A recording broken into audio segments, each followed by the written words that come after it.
And a very good evening, everybody, and a welcome to our Lyceum night, coming to you from the Poole Spiritualist Church. And we're down on the south coast in Poole in the UK. We have a wonderful gentleman for you tonight, absolutely delightful. I had a great pleasure of being interviewed by Jason for his podcasts. So I just thought it'd be nice and reciprocal if we could have him back on our Lyceum to share thoughts. Jason Connolly, good evening, sir. Good evening. It's lovely to be on here, and it's an honour because I've watched many of these, and when you asked me, I was very excited to come on and have a chat with you again. So thank you. Good. I know we must stop meeting like this. We must. And every time we meet, you're always in your absolutely beautiful church there, flying the flag for Poole. Thank you. Jason, question, please. When we have these meetings with different people, one of the most commonest things people want to try and know, understand, or learn is your involvement with spiritualism. Where did that begin, please? So it began, let me put this light back on. I had a nice light shining on me there. There we go. So my granddad was a medium, which was how it all started. And this was before the days, obviously, of the internet, Lawrence. And I would see him regularly go to his own spiritualist church, and he would regularly do platform, and he'd have people coming to him. So that was my kind of first awareness of the spirit world and spiritualism. But sort of back when he was alive, I always had an interest in the spirit world, but more sort of for the funny stories and for what he would tell me about the paranormal, plant pots spinning round when my mum would tell me stories all the time of different things that had happened in one of their original houses. And that was my kind of doorway into it. But I was sort of more interested in the tarot and stuff like that. And he got unwell when I was in my early 20s. And at that time, I was kind of flying around the world as cabin crew for Virgin Atlantic, which I started when I was 19. So I wasn't really having questions about death and this sort of thing. And it was only when I was on a holiday with my mum, and this was years after he'd passed away due to cancer quite quickly. And we'd been to spiritualist churches sort of on and off over the years. We'd go to Sunday services, but we'd never be the people that got the message or we'd never get a message, very, very rarely. But at that point, we were very fortunate not to know many of people who'd passed away except for him. So we would always be hoping we'd get a message from him. And then I guess when I first started coming into this world was when I was on a holiday in Greece with my mum. And I don't know how we got onto the subject of it, but she started talking about death. And I just said, look, I'm petrified of it. Like, I don't want to talk about it at all. It's not something that, I just don't even want to think about it. Then she gave me a book by Teresa Chung. It was called Proof of Heaven. And it was all these different stories of people who had near-death experiences. And then I don't know how, I started researching near-death experiences, and then that led me on to go to a psychic lady who I went to this lady's house. I don't even know how I came across her, but she did like a psychic awareness day. And I did quite like it. And at the time, she just mentioned in passing about the Arthur Findlay College. And about 5 years ago, I decided to just turn up to this college. I didn't even know anything about it, really. And I don't even know what made me want to go. And it was quite funny, really, because I turned up and not knowing what to expect at all, not even realizing the tutors or the mediums that I was going there to see. And the only thing I wanted was actual proof that the spirit world really existed. Because although I believed in it a lot, because we'd been on ghost hunts, me and my mum, a lot as well. But, that's not really the best doorway into spiritualism, is it? Because I said to Adam Berry as well a little while ago, because I said at first I used to find the whole thing, a bit scary. And he said, well, it's hardly surprising when you one of your most recent ghost hunts was to Shepton Mallet prison. I said, yes, I can understand where you're coming from now. But from then on in, I just keep being drawn back to it, and I've had the recent acceptance of I am a medium, rather than always saying, I'm developing my mediumship or I'm trying to unfold it. I've now accepted, yes, I am a medium and I have had this ability all my whole life, but only recently I've come to that, realization. That's quite a big step to say that. I'm really glad that you brought that into the conversation, because it is, we do have an awful lot of the perpetual students. I'm learning to become a medium. I'm learning to develop I'm learning.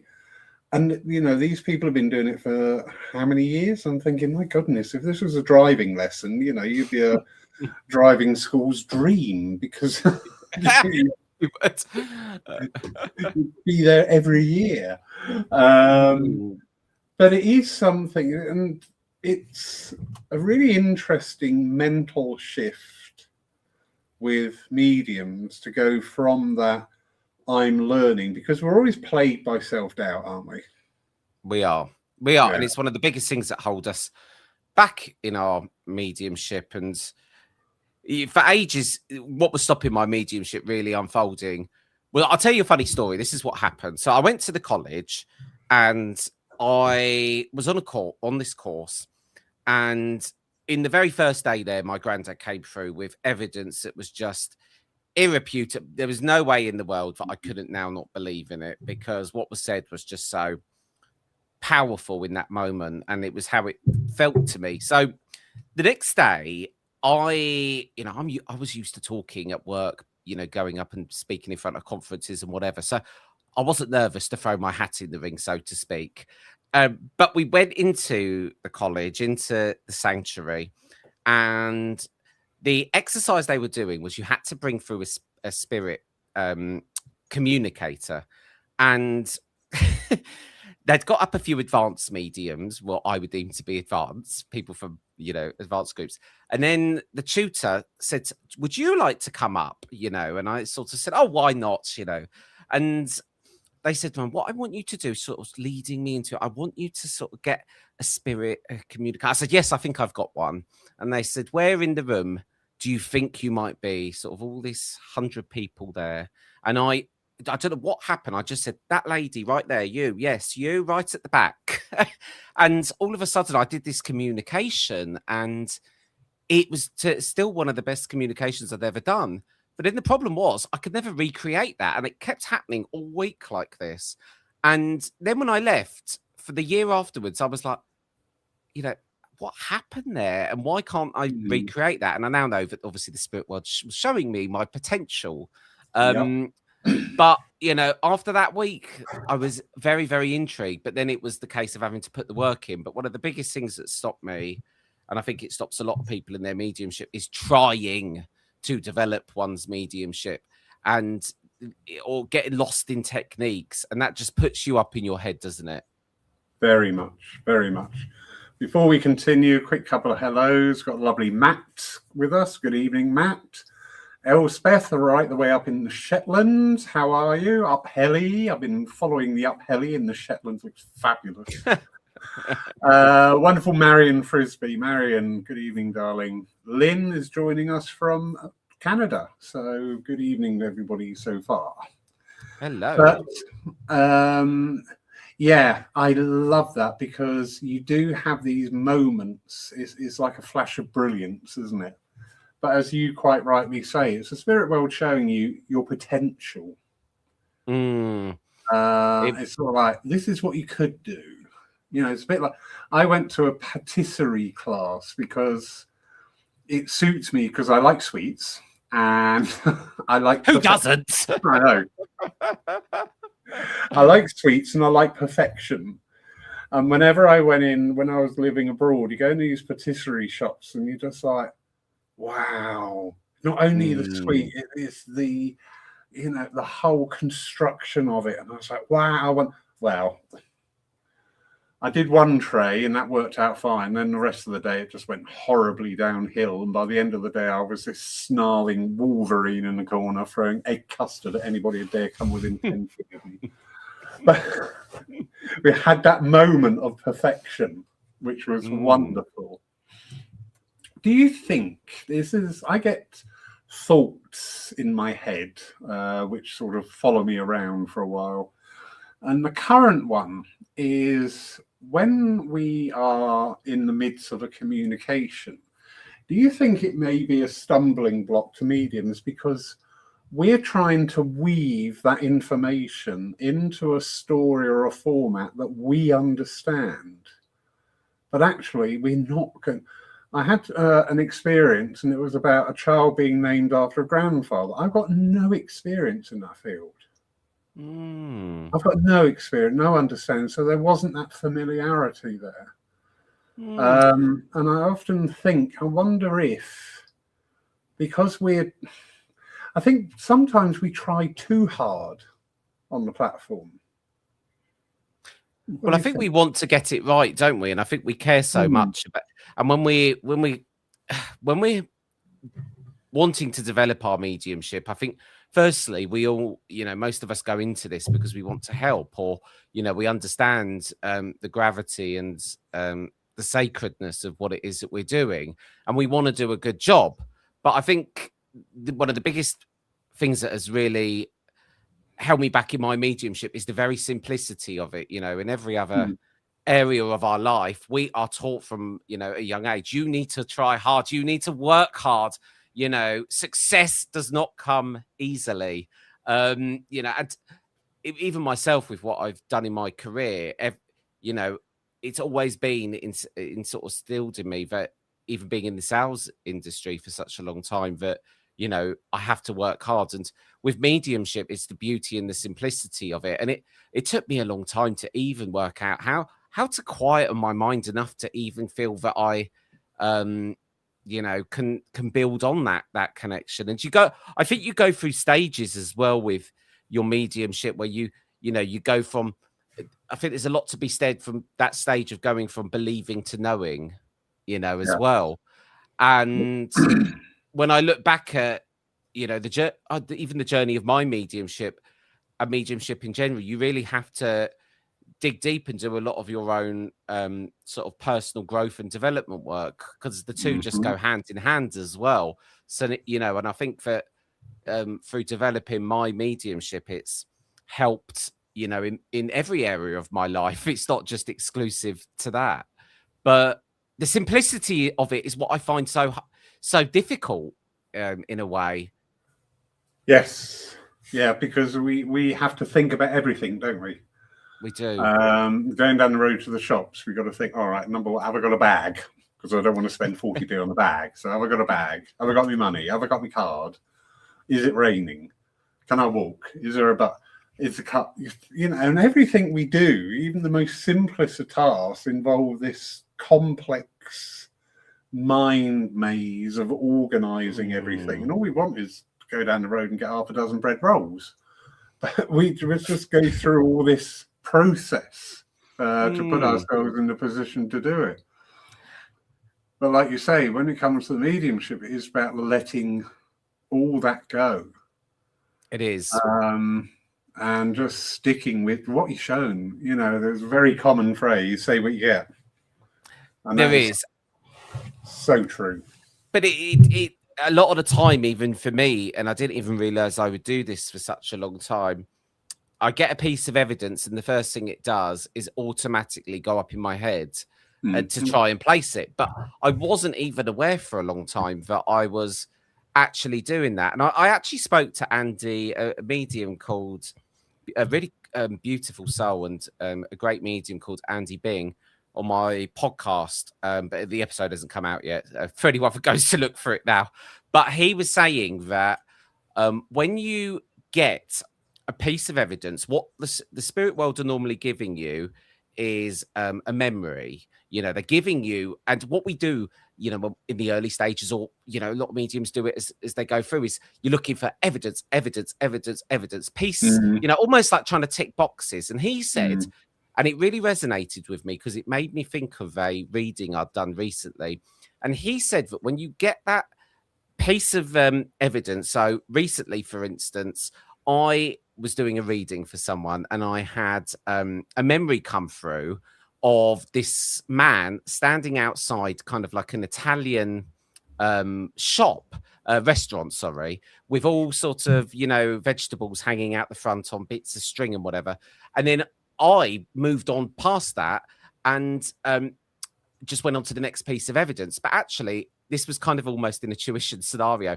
The person who was leading the exercise said to me, no, go back. What's he doing outside that shop? And I said, I kind of think he's inviting me in.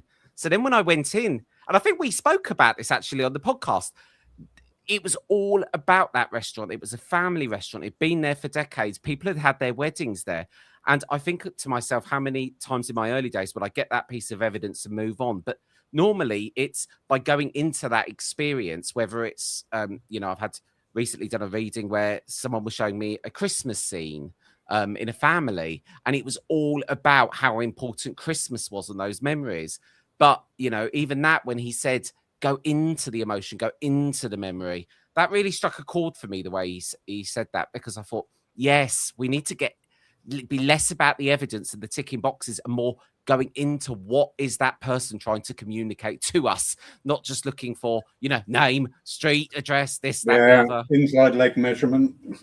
Yes, Laurie. Yeah, I agree 100%. I do see this with a lot of people. Some people can be very formulaic in their set out of demonstrations. And by about the third message, you know what's going to come next, because they will just go through this check sheet of things. Really interesting exercise. You can do this. Deliver a message on the first piece of evidence you get. We never do that, do we? That's not a traditional thing to do. That's at the end, Laurie. Yeah. But you've just said it about with the shop. The first piece of evidence is a shop. And when you're going, why? It's like peeling an onion. It's taking all the layers away. Or why? Why am I outside your shop? Why is this shop important? Why are we here? Why are we doing this? And you can do that. You can take that first piece of evidence and really go into it and then create the story. Now, to me, my personal preference for a reading is if I have a story being told to me, not age, height, rank, number. Yeah. Yes. You know, and just going right into that story, because that is something we can do. That is something, and it's really exciting when you just follow that thread and just go, okay, why are we in this shop then? Oh, what's the story of the shop? Why is that over there? And all these little things. You mentioned there, Andy Bing, how wonderful, on your podcast. So how did it's Soul Sync, isn't it, your podcast site? Yeah, it is. It's so, well, do you know, sync, to synchronize. It's not just so Soul Sync. And I started it at the kind of beginning of my mediumship journey about 4 years ago. And I kind of feel that I've learned as much on it probably as everyone else, but it's a podcast that talks a lot about mediumship, but everything else, from energy to consciousness to we've had a lot of people on who've talked even about things like psychedelics, ayahuasca, where that sits in things, tribes, but it's all things that are topics that I feel are there to help people on their journey, and it's all about discovering ultimately truth and what truth really looks like. And it's ever more evolving down a mediumship path. I don't know necessarily why that is, but that seems to be the way that the podcast is going. But it's, you know, we've also had some really interesting guests on with some honestly crazy stories of things involving the paranormal. At the very beginning, actually, what's quite interesting about the podcast is it's kind of followed my own journey and evolution in my mediumship, so far as at the start of the podcast, there was a lot of me trying to understand the spirit world, how it works, life after death, what that looks like, what happens when we die, what happens when we're born, you know, what is a soul's plan, past lives, what are akashic records. And as my mediumship has progressed, the podcast is now, we're going through an era of really talking about the technicality of mediumship, messages, development, but it's listened to by people all over the world. But interestingly, a lot of people in very remote parts of the world that are trying to unfold their own mediumship, where they've got no churches. You know, we're spoiled in this country. But, you know, there's people in very remote parts of the world that don't even live in a culture that, you know, this is accepted, or, you know, they wouldn't even know where to find a medium. So it never fails to amaze me, the emails that come in from all around the world of people on their own journey. The amount of times I've been asked to try and describe the power, and I still have an issue sometimes of trying to articulate, because, you know, that's the thing, when you try and explain these unhumanly concepts that are bigger than, you know, language itself, there's a lot to be said for one's ability to use analogies in order to try and describe these things. And that was something else in the podcast at the very beginning, the amount of questions that were on there about the power, because even I couldn't understand what the power was at the beginning, and how I switch it on and how I switch it off. Yeah. That is so true. So I've put the link to your YouTube part. Yes. That's in the comments there for everybody. Another quick hello to Sharon, to Jody, and Debbie from America. Good evening, all. So I want to go back there. I'm going to keep doing that. I want to go back there. You were saying about the difficulty in explaining things. Something I've noticed, and something I'm conscious and aware of, is an awful lot of, and I'm talking here in spiritualism, but obviously this will extend to different aspects of spirituality. You mentioned ayahuasca. We did have a practitioner down here practice that. I saw the effects and I chickened out, I'm afraid. Sidestepped it with probably some good reason as well. Well, I'm a bit of a control monkey, and I went, oh, no, that's really going to upset me. But anyway, but it's all about the experience. And this is something that has been neglected, in my opinion, about the experience. I was very fortunate to sit in physical development groups and physical demonstrations and seances in my younger years. The phenomena was wow, absolutely wow, but the experience of being in that atmosphere, being in that presence, feeling that presence, that had more effect than anything spinning around the room, moving, different voices. Yeah, they were all part of the phenomena. That was amazing. But the actual experience, that we can bring that experience. I mean, I encourage it here in the church. I say to people, you know, what we try and do is spirit discarnate is coming through spirit incarnate to you, spirit incarnate.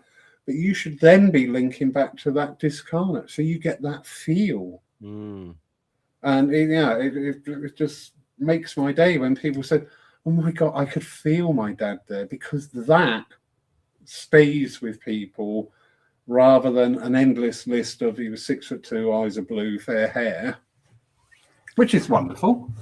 You make a good point, because when you're trying to get proof of whatever it is on your own stage of your journey, and I think to myself, when I was looking for proof of the spirit world, I would be expecting something to slap me in the face in terms of a sign or synchronicity. And I would hear people talk in books about, oh, this happened and this feather dropped at the right time, or this bird appeared on my fence, and I take that to be a sign of someone passing. But the problem is with all these things is it's about how it feels to you. So I've had synchronicities happen to me, and I've tried to explain them to other people, and they say, oh, yes, I can see what you're saying there. but it hasn't touched them or made them feel the same way. And it goes back to, you know, the most impactful readings I've ever had mediumistically is when that evidence isn't just evidence, it hits me and it touches my heart because of the personality coming through or that memory. And but as this is where we get in our heads as mediums at times, is when we're trying to deliver a message, we're, you know, thinking, oh, we have to be right, we have to get it absolutely correct. And that is, and then that, I always feel like the message is kind of lost in that. And it, you know, it shines out to me in the times when the readings that have always touched my heart the most is the ones where I could feel my granddad or whoever it was in front of me, because that person was bringing through the true essence of them. This is true. And again, this links back to something that was brought up earlier on tonight, about, as mediums, do we sometimes try too hard to make a communicator's story make sense to us? Yes. And this is where we can fall into that trap of doing evidence. I mean, we used to operate the old CERT technique. You familiar with that? No. Do tell me. You used to be taught a lot in many places. It was communicator, evidence, reason for coming, tie up. Tie up. That's a nice word at the end. Yeah. Wrap it up now. Yeah, tie it up now. Yeah, love you very much. We're off for a beer. But that was the formula that was used as the basis for many teachings. But you do find, when you, like your experience there with the Italian restaurant, when you immerse yourself into that memory and going deeper into that memory, what we understand as evidence today of 6'2", eyes of blue, size 7 feet, they sort of disappear.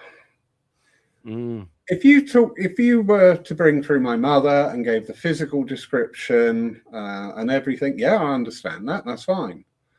But if you brought through my mother and said, oh God, do you remember the time she set fire to your hair?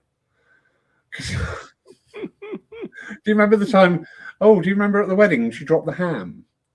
Yes. Or when I'm with your mother, do you know what? I've got poodles everywhere. Do you know what that is? That to me is the story then coming out.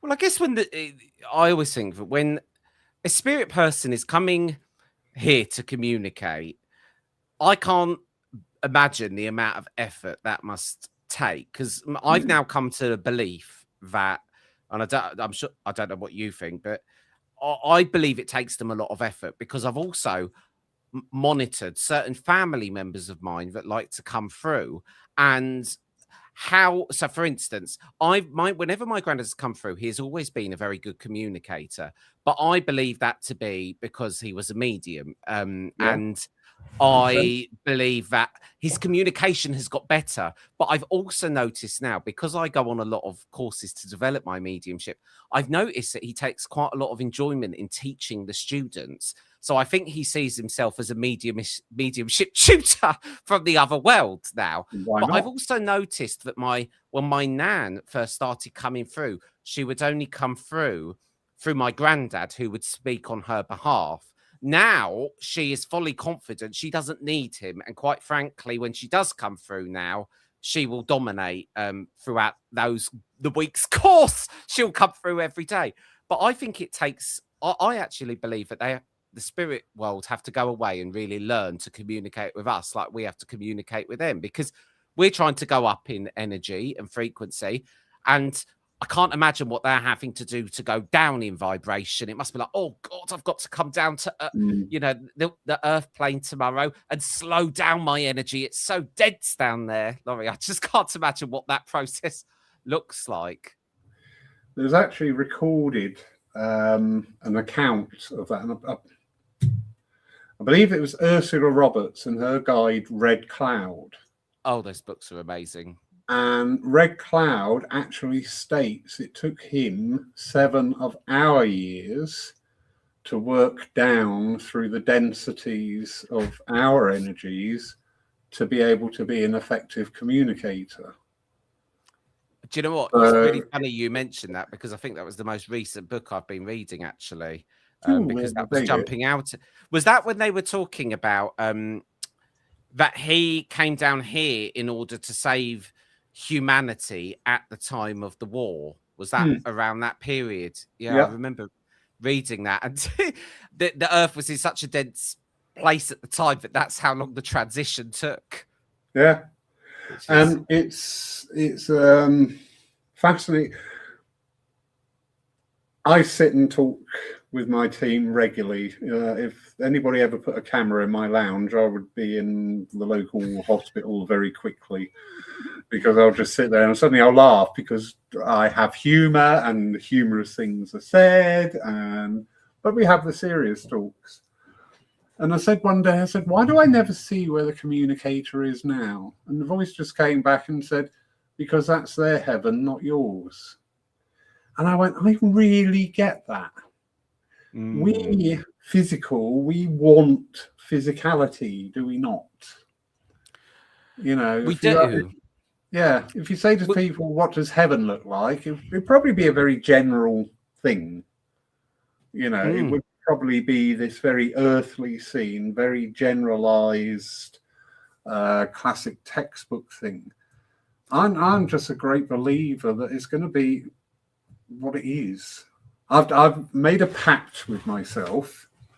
When it's my time to go over, I want to be back at the Queen concert at Nebworth in 1976.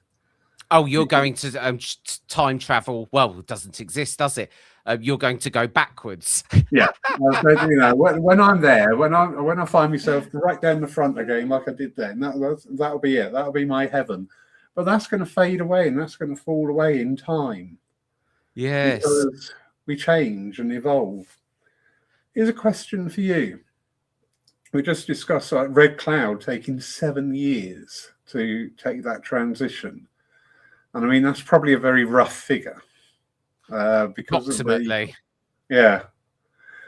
How long before you demonstrate are those links being made by the other world with you before you demonstrate? It's an interesting question, because when you ask that question, it makes me think back to along my own development and my own trust in myself. Don't get me wrong, whenever I go up on a platform, there's always that nervous excitement, but I kind of thrive off that. And there's something about the energy in a room of a collective people where actually I found in my own development, this might sound like absolute madness, but I've always found platform mediumship a lot easier for me than one-to-ones, because of the pressure of having someone in front of me and that expectation. I used to have instances where an hour before I knew that I was going onto a platform, having a spirit person come through, and I'd say to myself, oh, this isn't the right time now. I haven't even got, sat down and got into my power or whatever before they were coming through. And then, at times during my development, I would almost sort of try and say, no, now isn't the right time. I need to wait until just before the moment. But it's made me realize that actually sometimes I can become aware of that person hours before, because I've learned to, because I went through this point in my development where I would say, right, now is the time I'm doing mediumship. Only now, when I'm sitting in the silence and the quiet and in the lotus position, Laurie, now is the time that a spirit person can come through. And I wasn't using mediumship at all in my day-to-day life. And it was, because I didn't feel that was possible. I thought, oh, no, mediumship is reserved to this point. So to answer your question now, it can be because hours before, but that's because I'm open to it. Before, I didn't realize that I was putting self-imposed conditions on how my mediumship should be. But these are all different stages of my learning and my unfoldment. I love that question. I've had many discussions based on that question. my experience, it can be days before. That's because you're so sought after, Laurie. That's because there's a queue of people waiting to come through you. There are people after me, but it's not to give me a message. But anyway, my experiences with this can be days before that you can just be at, because we do. You touched on it there with what you were saying about being the medium. Well, Jason, you're a medium. Full stop. All right, you're a medium now. You're going to be a medium later when you're down at the club clutching a pint of lager. Yes. You're going to be a medium tomorrow morning when you stood there looking at a fried egg thinking, oh, I really don't want this. This is a common thing. People go to their mediumship and say, right, now I'm going to be the medium. You are a medium. And I'm not talking about walking around being open all the time. We had somebody in the area who had a habit of standing at a bus stop and saying to people, oh, I've got your mother here. You know, that's totally inappropriate. Yes. You are not open to that degree and that level all the time without issues arising. But you can just touch on that sensitivity because they're so subtle sometimes. Let's have an example. Chrysanthemums. I was particularly drawn. There was a program on telly. It was the Chelsea Flower Show, and they were showing the chrysanthemums. And they showed these beautiful chrysanthemums, show quality, absolutely gorgeous. That was like on the Monday night. On the following Sunday, I was getting the church ready, and that was when we used to do an afternoon service. I was getting the church ready in the morning. I'm on one of the chairs, excuse me, was this beautiful bunch of chrysanthemums, real show quality, real striking deep purple. So I thought, oh, who's going to sit there? Everybody came in, sat down, nobody sat there. I thought, that's a shame.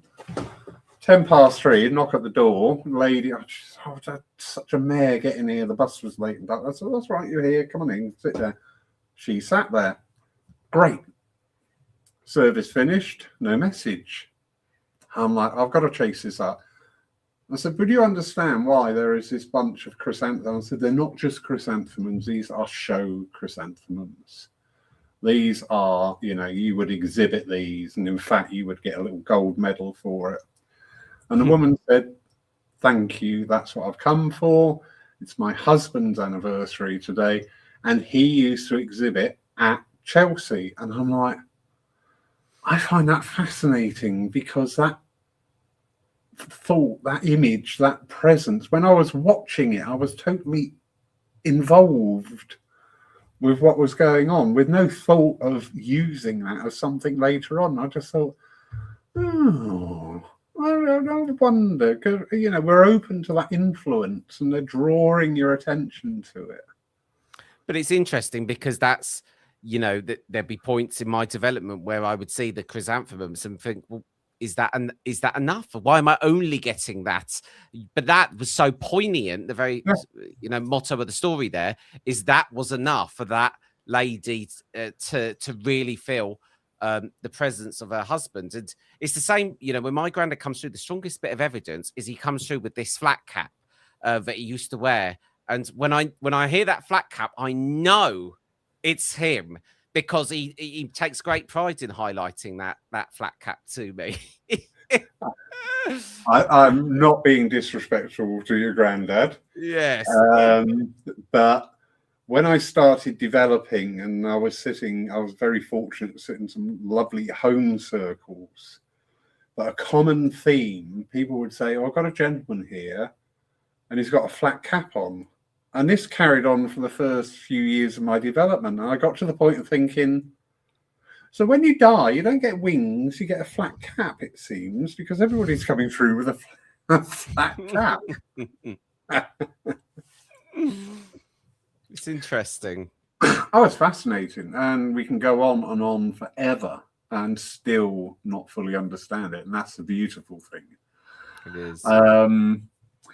But with your podcast, have you found this evolution in, you touched on this with your guests and the direction of the podcast, and what's driving you to do it? I think what's part of what's driving it is the feeling of service to that of the spirit world and listeners, because I think that a lot. Was an issue I had at the beginning. Is I felt that spirituality a lot of the time is being made to be very glossy in modern days, whereby people are put on pedestals. And part of my journey was I used to think, no, I can't be a medium because I'm not whiter than white. And I want to go out and have glasses of wine and do things that are probably irresponsible at times. So but I think there's a lot to be said for a lot of spiritual content. Puts people on a pedestal and it glamorizes it. So a lot of what I wanted to do was talk about, because we talk a lot in society now about success, and we talk a lot about what success looks like. But to be successful, you have to go through challenges, trials, failures. And what we do at the moment in society is we love talking about, how we've become successful, but we don't talk about the failure. And it's by talking about the failure, which is what is going to help people get to that place. And it's the same with mediumship. I felt that a lot of mediums would talk about mediumship technically, but no one was talking about the difficult parts of their journey or the dark nights of the soul that they've been to, which is what was the point that and acted as the catalyst of their awakening. So what I wanted to do was create a podcast that focused on the gritty and the raw aspects of spirituality and the tougher times, which is why a lot of the focus in the early days was getting people on who've had extraordinary experiences, whether it was near-death experiences, people who have been to the doorway, the steps of heaven, so to speak, seen the bright shining light, and then had to walk back and come back to earth. So I think that was a big driver for a lot of it, and I think it still is. And it helps me as much as it helps everyone else, because I've learned a lot through it, and I almost feel like it's kind of become a journal, as it were, to document my development of my relationship with the spirit world. That was a long way to answer the question, wasn't it, Laurie? No, that's absolutely lots of drivers. It's wonderful. Hats off to you, because you've just opened the door to another way of thinking there about talking about the failures. Because I've done it myself tonight. Oh, I did this and we had that and this happened and that happened. It all sounds lovely. But equally, I mean, I stood up in front of a church full of people and attempted the first message, never got anywhere. Halfway through the second one, I went, do you know what? For whatever reason, this isn't working, and sat down. And I left that church railing at the spirit world. And by the time I got home, I'd realised it was me being me that was the problem. But that one experience, how much did that probably teach you in the years to come? Yeah. You don't learn anything a lot of the time from the things that go well.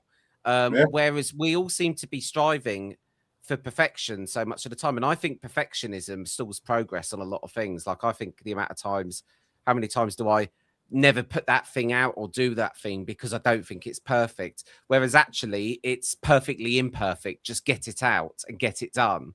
And that has been a lot of the driver, because it's made me have to show a lot more vulnerability through the podcast, because even myself, I could be guilty, Laurie, of hiding behind guests. It's very easy to hide behind guests on the podcast rather than speaking your own truth. So it's tested me in a lot of ways, but and as time's gone on, actually, some crazy things have happened through it. SoulSync recently, I've had a lot of emails, missing persons requests from people who've gone missing, who are reaching out to mediums who've been featured on the show. Like recently, there's a lovely medium called Jason Rothwell, and he's a lovely guy, lovely man.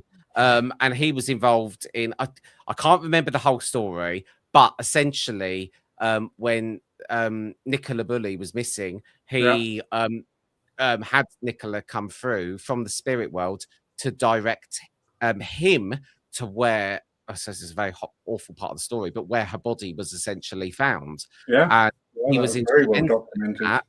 Yeah. And since then, we've had lots of missing person requests of people reaching out to different mediums. So it never fails to amaze me, you know, how mediums can help in, you know, a lot of different ways. And, you know, and it's things like that that, again, further drive me to want to keep doing it. It's very true. We got a lovely comment here from Cat Godder. I love that name. We were going back to, you know, talking about the things that don't go well. And she's agreeing there. And true, it doesn't really help whenever people don't talk about things that can be more difficult and only present things as a cakewalk or a walk in the park. It can be frustrating and annoying. It can. Yeah. Well, we live in the Instagram world of today, don't we? Where it's all, you know, filters and, you know, and I don't think it's not healthy for us. It's not. But I think we need to, as a society, spend more time speaking about the failures and the things that are hard and how we overcome these life challenges, because no matter how perfect someone's life might look, we all face challenges. And, you know, it can be very easy sometimes in our lives to sort of have a difficult period and be looking at other people thinking, oh, it's, you know, it's only me and only alone. You know, we're all going through one challenge or another at different periods of our life. And especially on this journey as mediums and as spiritualists, half the reason, you know, I have noticed in my years of being within this world that every single medium I've ever come across seems to have gone through some awful challenges in their life, which is what's acted as the catalyst for the awakening. You know, and there is a pattern in that. And I think that, you know, even when I look back at my own 20s, my God, it was like a roller coaster ride, Laurie. But, you know, that was what acted as the catalyst for growth. Yeah, it's very true. When we are faced with things, that's because that's when we're pushed, isn't it? It is. Obviously, as mediums and from the church point of view, an awful lot of people come because they're exploring their grief path. And that is something, it is a great honor to walk that path with them for a short time. But there's also a lot of learning, I remember at my father's funeral, I was deeply upset, shock, horror. I've just lost my dad. And I remember this person came over, and I know they were probably thinking this is a good thing to do. It really wasn't. And they said, don't worry, crying, you know, he's in a better place. And I'm just like, oh my God, please don't ever let me turn into somebody who just says these really unfortunate things like that. We learn our most when we are pushed. Another facet of that is within circles. You know, you've got some people you think, okay, they're going to do whatever, that's fine. But then you see the odd one or two come through and you go, no, you can do this. You've got the potential, and you can really push them to the point of they feel slightly uncomfortable. There's one in here tonight, lovely Jodie. I've done this with her, but really push them because they suddenly make that breakthrough because where that pressure is, and we can expand that out into today's world. You know, with all the challenges we've got a time. True. Yeah, we've got a time now which is ripe for development. It's a time now where our philosophy, our understanding of spiritualism should be a very powerful tool. And it should be. Yeah, and especially with the philosophical side of our work. You just took the words out of my mouth there. I was literally thinking about, you know, how mediumship can be used in terms of philosophy and in terms of, what's the other words I'm looking for? Prophecy, that's it. Yeah. And Yeah, people say, "Oh, we're not allowed to prophesize," and I say, "Well, Gordon Higginson always did his New Year's séance every year, and during that time, Spirit would talk about things which would be coming up in the year. Not exact. Wouldn't say, well, France is going to go to war with Germany, but they would talk about conflict."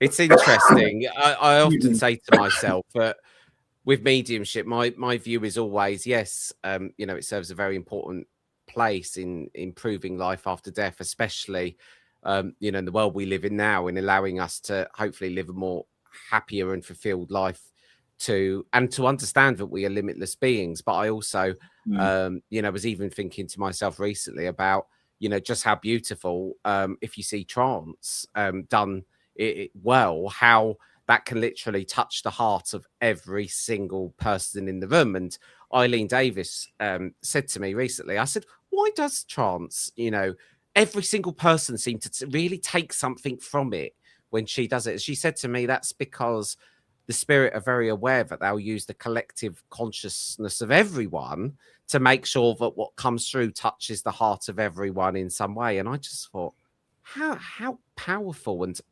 crazy is it that that can happen and be done? Yeah, but any of those working in the altered states, I mean, we do it as in our work as evidential mediums. We are in that altered state that goes through. I am weaning myself off of the word trance, because trance has had this huge explosion, great amount of interest, but for the wrong reasons, because people have this very naive view that I'm going to sit there and go, and Spirit's going to do all the work for me, and at the end of it, I'll wake up and go, oh, well, how did that go? And it's very unfortunate.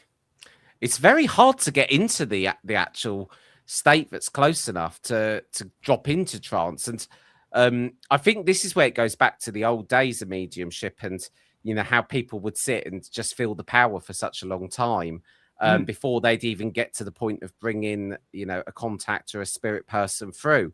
But, it's in modern day society, modern day mediumship is we want to be getting straight onto that straight away.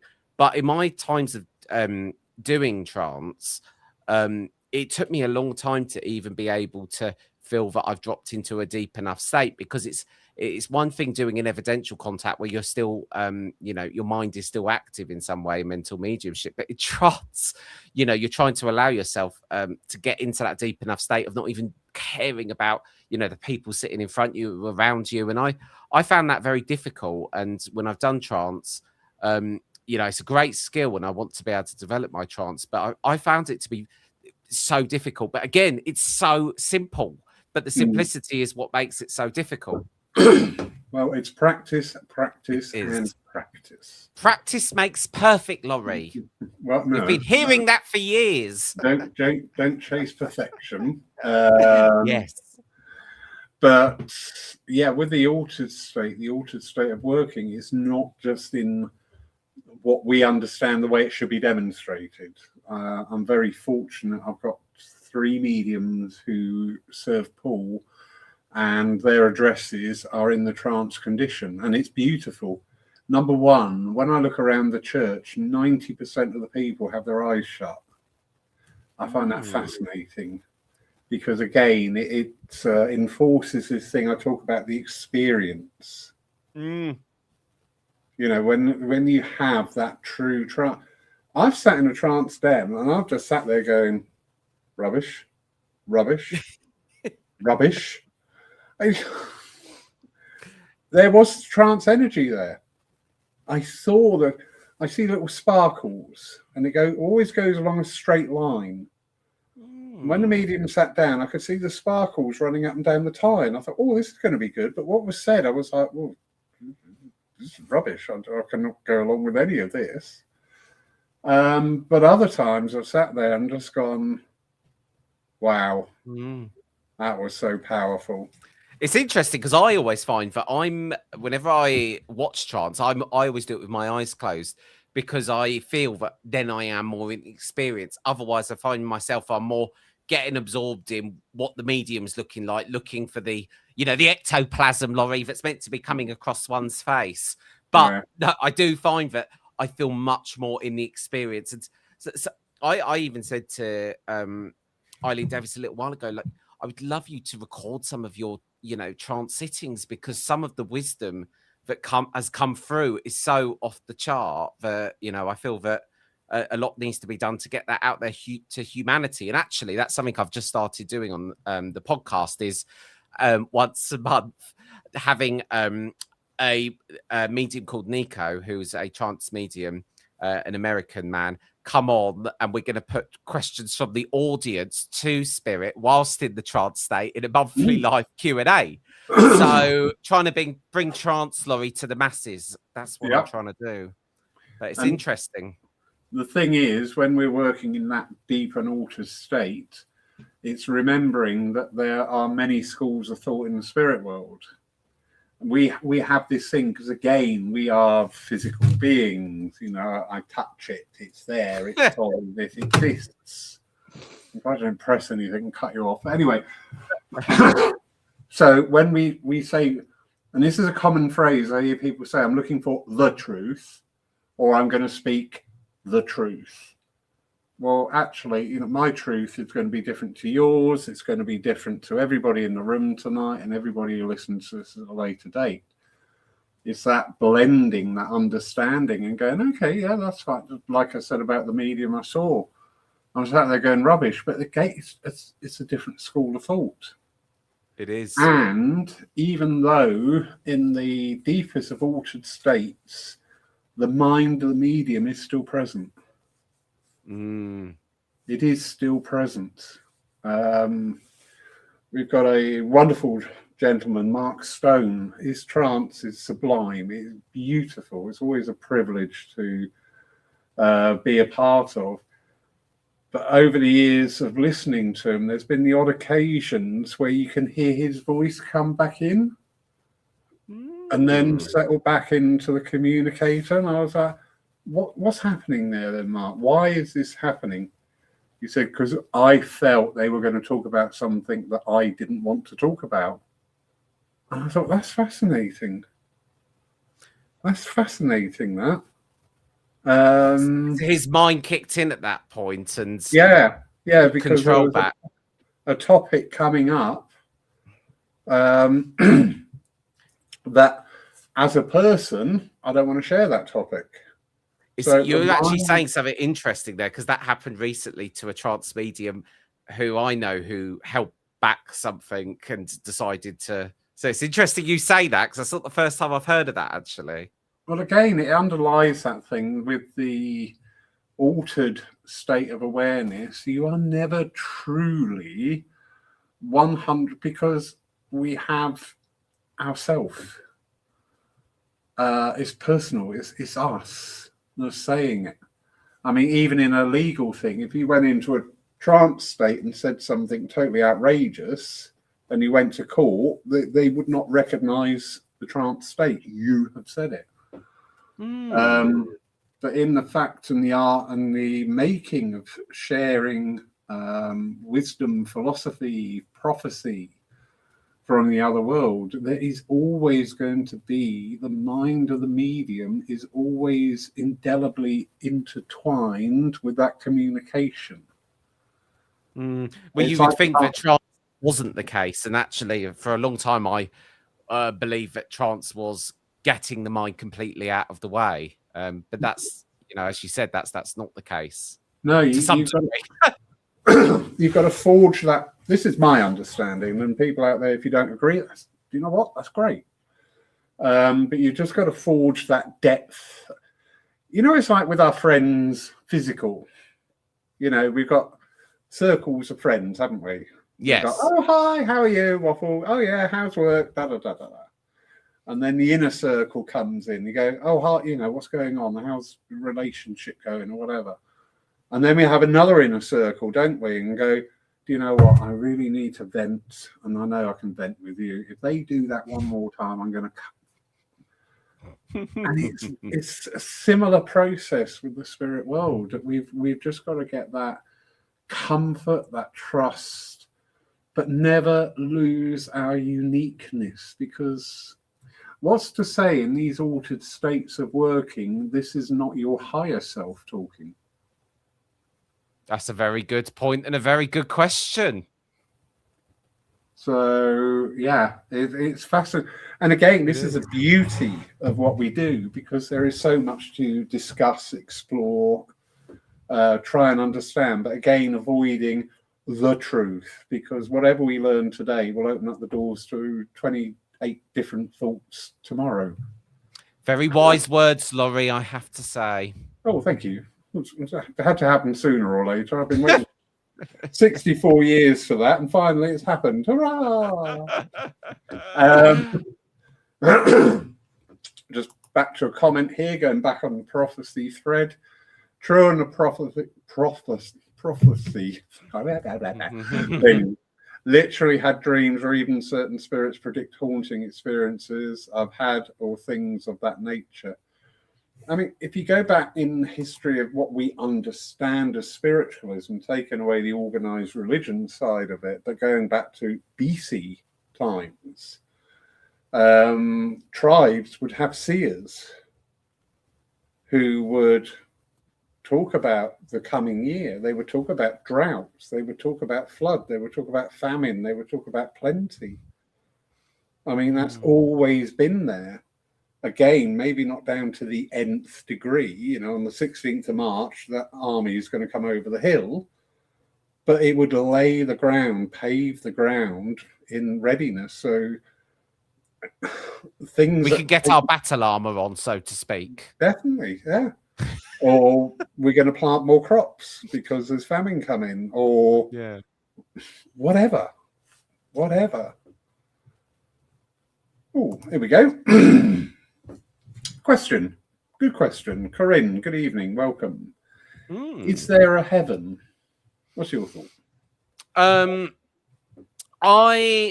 Not in the literal sense that we get to the gates up there and then we're sort of sat there when we're decided where to go.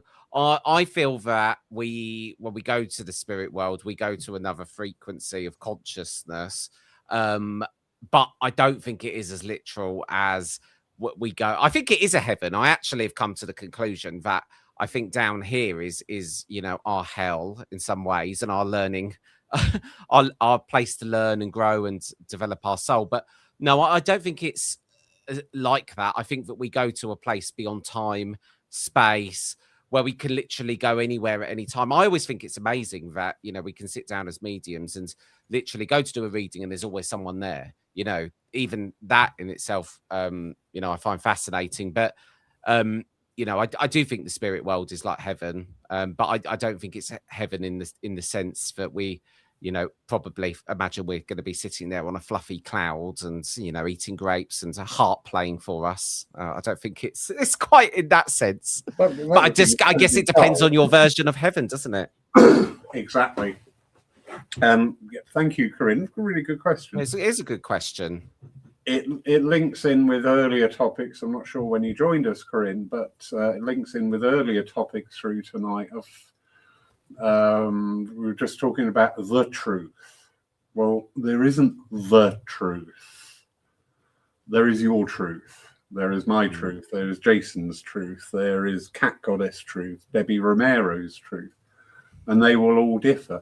They are true to the people speaking them at that time, because our truths can change tomorrow.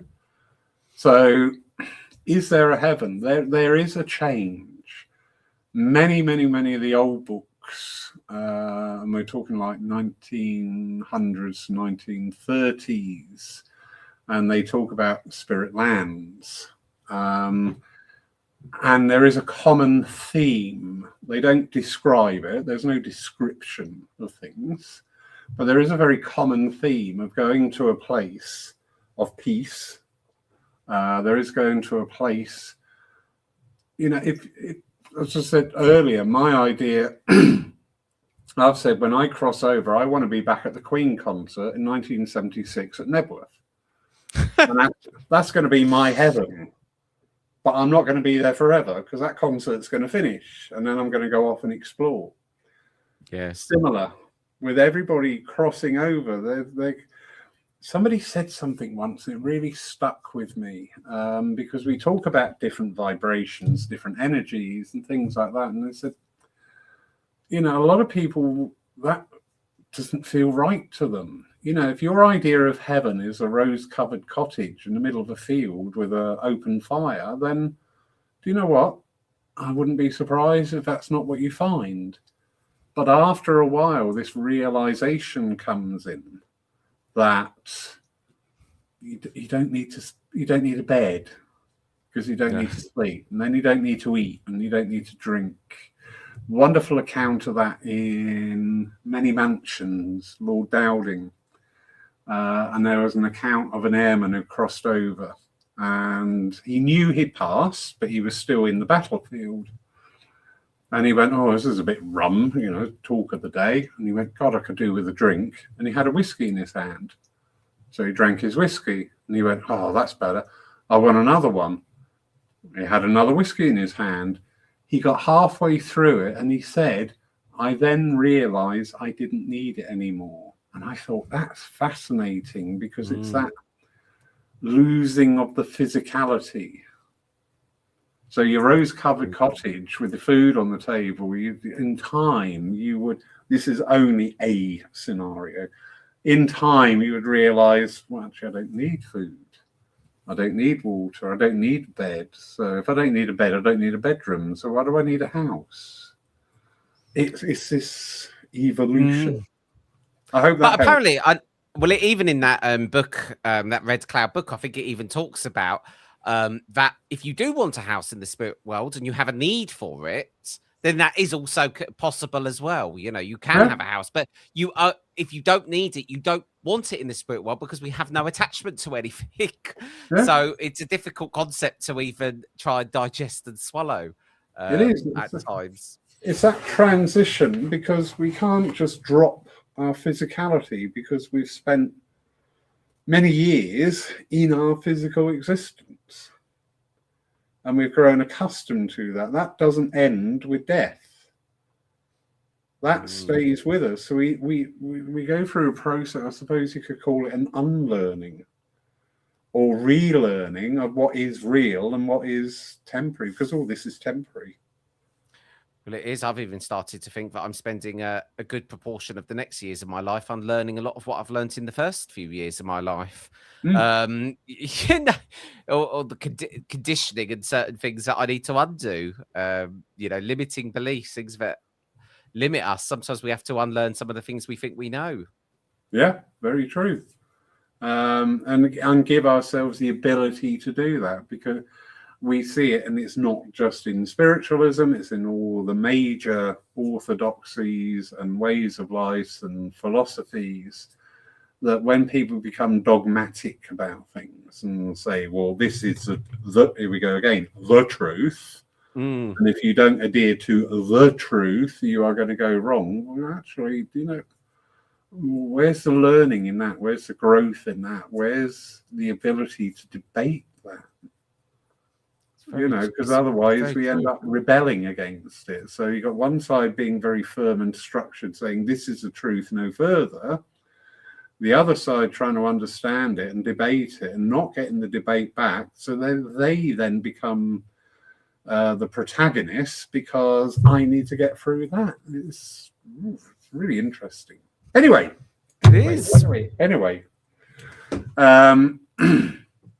Thank you, Corinne. It's learned behavior. Yeah, really good.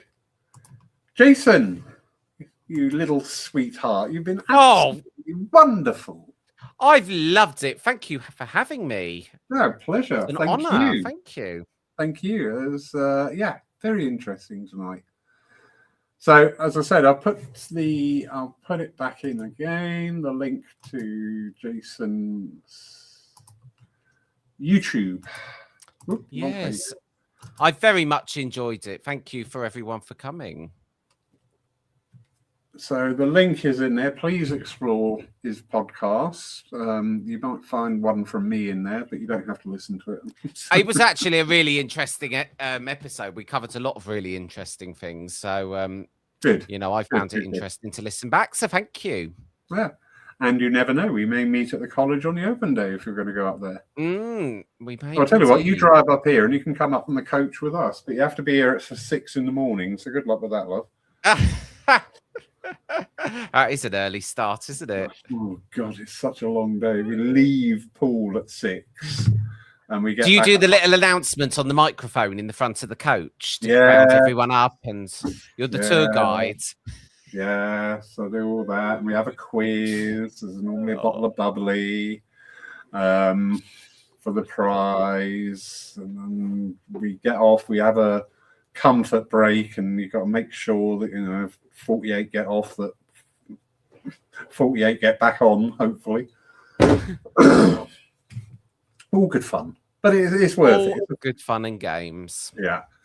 Jason, thank you so much for your time. It's so appreciated, and thank you for the conversation. It's been wonderful. Thank you. Big thank you to everybody out there who's joined us, whether live tonight or who will be watching this later on catch up. Thank you. Just remember, you can watch a Spiritualist Church service live to view at home every Sunday from here at Poole Church on Facebook and YouTube. Tomorrow we have David Powell, CSNU, will be leading our service. But in the meantime, it's a very good night from me, and it's a very good night from me. Thank you very much, everybody. Have a wonderful evening.